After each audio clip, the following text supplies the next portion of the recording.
বিয়ের জন্য মহিলা মাদ্রাসার মেয়েরা ভালো নাকি জেনারেল শিক্ষিতা মেয়েরা ভালো? অন্যদিক থেকে আরেকটি বিষয় সম্পর্ক, যদিও আমি মেয়ে আপনার কাছে প্রশ্ন করছি, ছেলেদের ক্ষেত্রে হুজুর জামাই ভালো নাকি জেনারেল শিক্ষিত মুত্তাকি পরেজগার জামাই ভালো?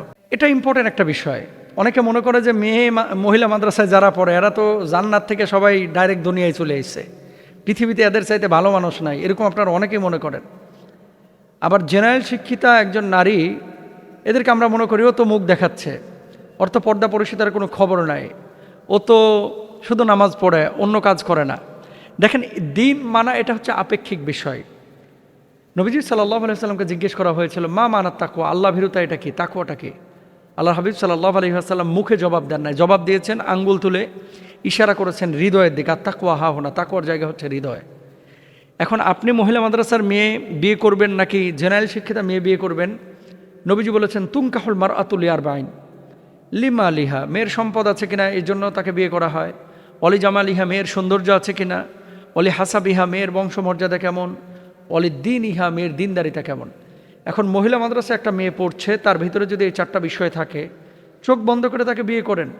চেহারা খারাপ হতে পারে, মোটা হতে পারে, অথবা দেখতে অসুন্দর হতে পারে, বংশমর্যাদা একটু কম হতে পারে, কিন্তু দিনদারিতা 100 একে চোখ বন্ধ করে বিয়ে করে ফেলান।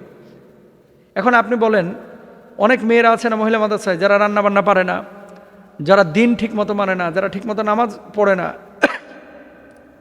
আল্লাহর বিধিবিধানগুলো ঠিকমতো মানছে না, এরা অন্য আওয়ামদের মতো টিকটক করে বেড়াচ্ছে। এখন তো মাশাআল্লাহ কত জায়গায় দেখা যাচ্ছে, হিজাবি গ্রুপ, অমুক গ্রুপ, তমক গ্রুপ, ওই ড্যান্সও করে, ভুংভাঙও করে। এর সবচেয়ে নিকৃষ্ট এগুলা। পর্দা করলে পর্দার মতো পর্দা করো, তোমার গায়রতটা তুমি ঠিক রাখো। একদিকে পর্দা করতেছো, আরেকদিকে বারবার খালি হাত বাইর করে দেখাচ্ছ, আরেকদিকে তোমার আইফোন আছে এই জন্য বারবার সবসময় এইভাবে ডিসপ্লে করতেছো। এরকম অনেকে আছে, এগুলোর ভিতরে গায়রত থাকে না।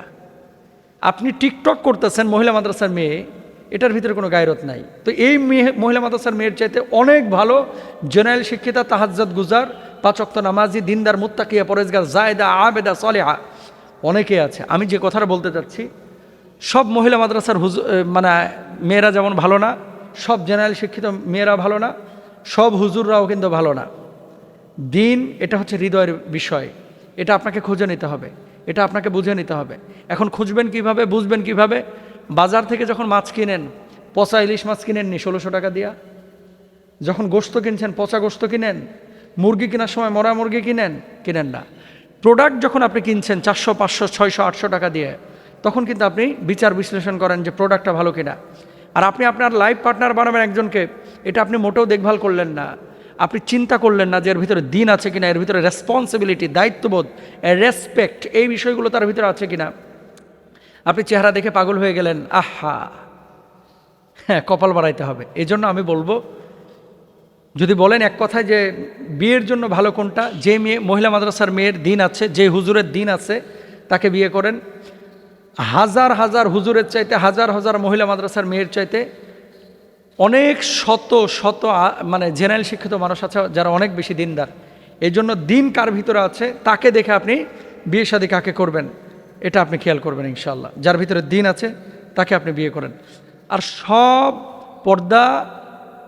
পর্দানশীল যারা মেয়ে, সৎ, এদের ভিতরে রুহানিয়াত থাকে, এদের ভিতরে ইসলাহ থাকে, সংশোধনের মানসিকতা থাকে, যার ভিতরে কোরআন হাদিসের এলেম থাকে, অবশ্যই আওয়ামের চাইতে তারা অগ্রগামী।